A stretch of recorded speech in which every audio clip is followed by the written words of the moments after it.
Hey guys, I'm here with Cori Baker, and she is Perfectly Imperfect.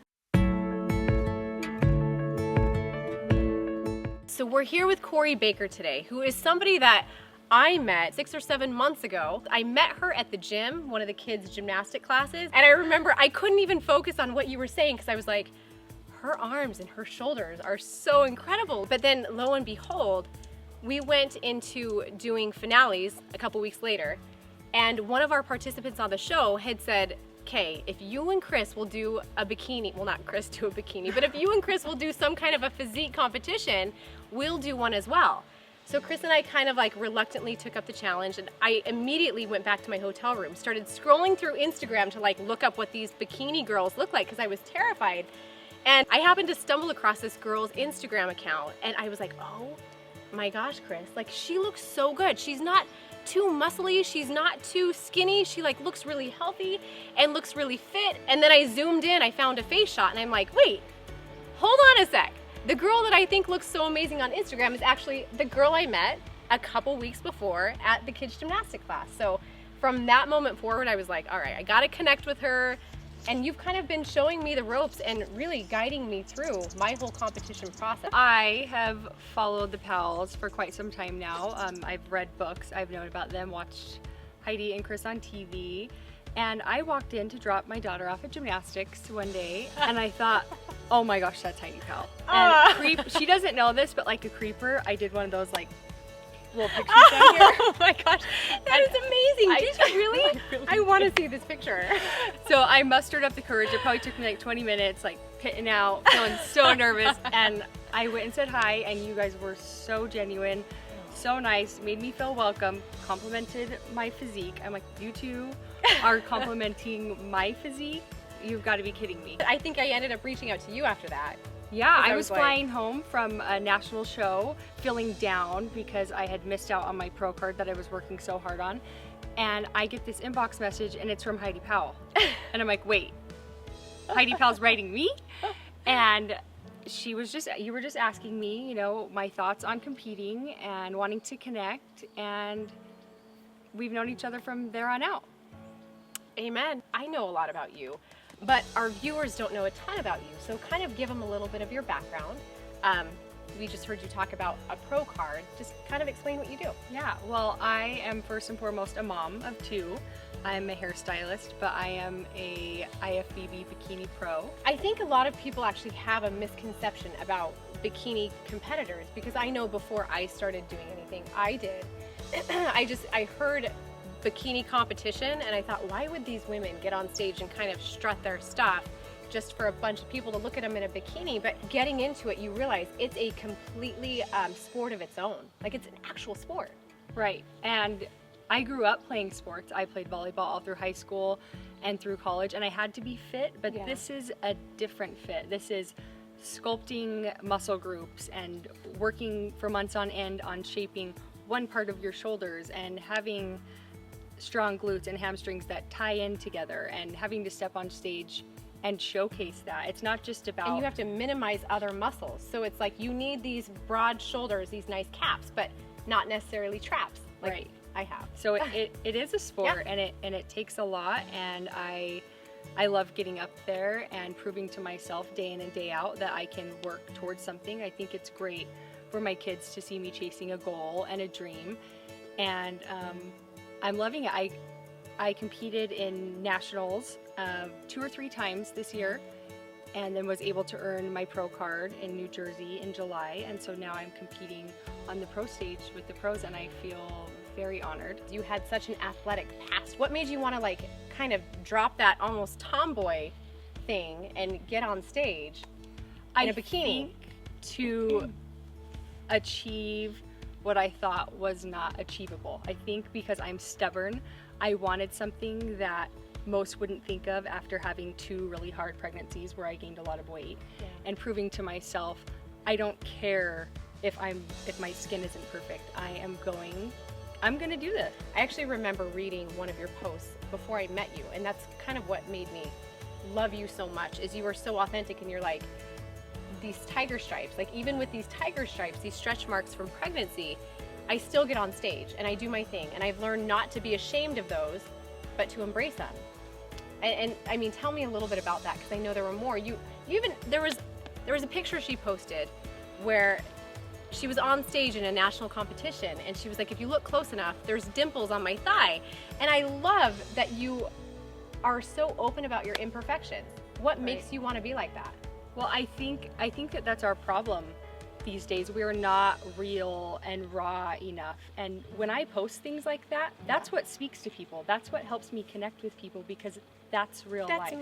Most people. Everybody has an imperfection. Right. And imperfections. I honestly want to know the person that raised their hand one day and said, stretch marks are gross, cellulite is gross, we're not allowed to have skin. Well, I'm here to tell you that that's not how it is. We are all going to have imperfections, and when we start embracing them and knowing that we're okay, that's when all of this is going to change. I think so often people look at maybe somebody like you and they think, she's perfect, she has it all together, but what they don't really realize is that everyone, no matter who they are, is struggling with something. And not only something, but most likely some things.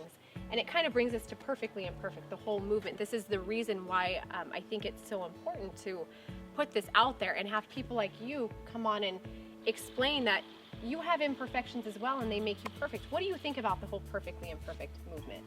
I am thrilled to be talking about the Perfectly Imperfect movement. I feel like talking about it and getting it more in the open is going to help us kind of put down that facade that I feel like we all put on.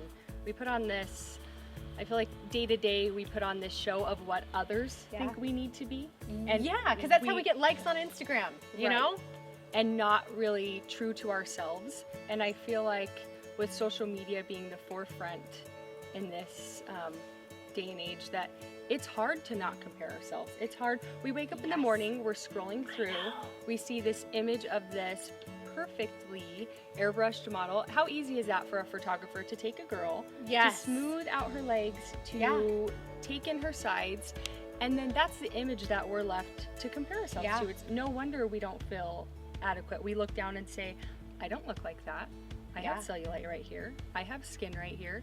And we beat ourselves up about it. And, you know, comparing ourselves steals our joy, and then we're not able to be happy with who we are. And that makes me so sad that we have to feel that way. And I love too that on your Instagram feed you have a before and after. I struggled back then. It's a gift to be a mother, but I gained 70 pounds with both of my pregnancies.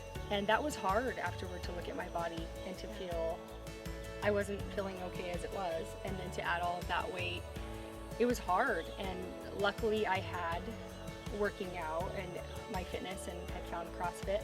But then I compared myself on another level of wanting to be more fit and more fit. And I turned to food, and I began to abuse food, and which would soon turn into a 3-year eating disorder, which I've really opened up about on my Instagram, just so that others don't feel alone. It's hard to talk about, isn't it? It's hard. Because there's so much shame with the decisions that you made, you know, to kind of, I almost in vain, to make ourselves look better. Yeah. Right. It's a really tough thing to open up about. Yeah, to be honest and to be transparent is extremely difficult. But I wasted so many precious years of my life that I am not willing to let others do that. If I can do something about it, I'm going to do it. Yeah. I wasted that time, and I wish I could get it back. You know, it caused a depression. It put a damper on a marriage that ended. Yeah. And I'm so grateful to be able to talk about it now and know that I'm on the other side of it. But there was just so much time there wasted comparing and feeling down and looking at myself like I wasn't enough. I'm just gonna tell you too, you had said you felt like you had 3 years wasted.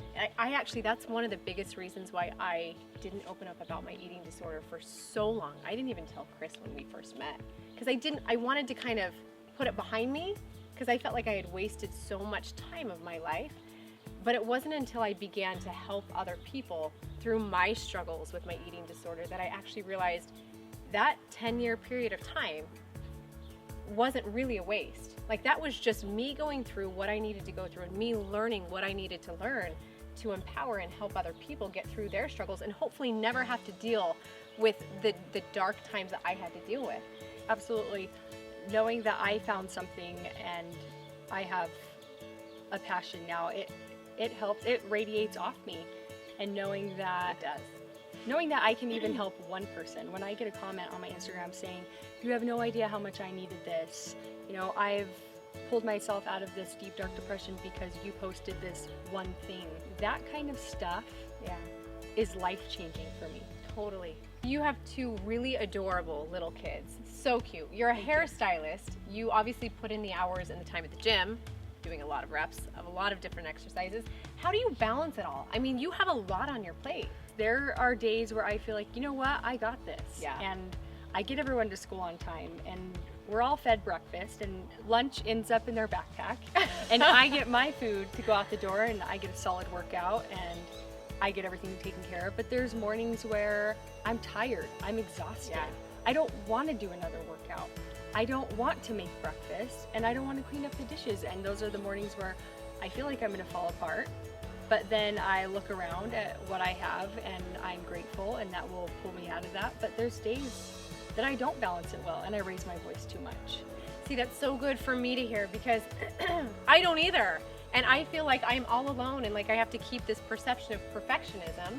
And it's nice and comforting to hear people like you don't always have it together either. And I'm sure it's really nice for all of you guys to hear as well. Do you have any final words, anything you want to speak directly to our viewers right now just about Perfectly Imperfect, or anything you want them to take home with them? I think that I would love the Perfectly Imperfect movement to keep being passed on, for us to wake up each day setting small goals of I am enough just the way that I am, and starting to be more real and raw and transparent. And I feel like we're going to get some type of chain reaction if we would all start putting in that small effort daily to help each other out and empower each other and uplift each other. There's no reason that we need to make others feel inferior or that we need to keep up with the Joneses. There's no Joneses. There's us. There's the Bakers, the Powells, got the Lanes, the LaFons, and Sorensen. This is what we have, and our life is a gift. Yep. And we need to own it, and we need to take initiative, and we need to help others realize their worth. So if you guys don't follow Cori already, you really, really should. On Instagram, she's at Cori_fit. It's CORI_FIT. She has an incredible blog where she's starting to share all of her wisdom. So I'm telling you, it is such a valuable follow. Do it now if you haven't yet. Guys, thank you so much for watching this and for being a part of our Perfectly Imperfect movement. If you have not subscribed yet to my YouTube channel, do it now, where you'll get many more videos like this and also everything Powell back. All right, guys, thank you. We'll see you next time.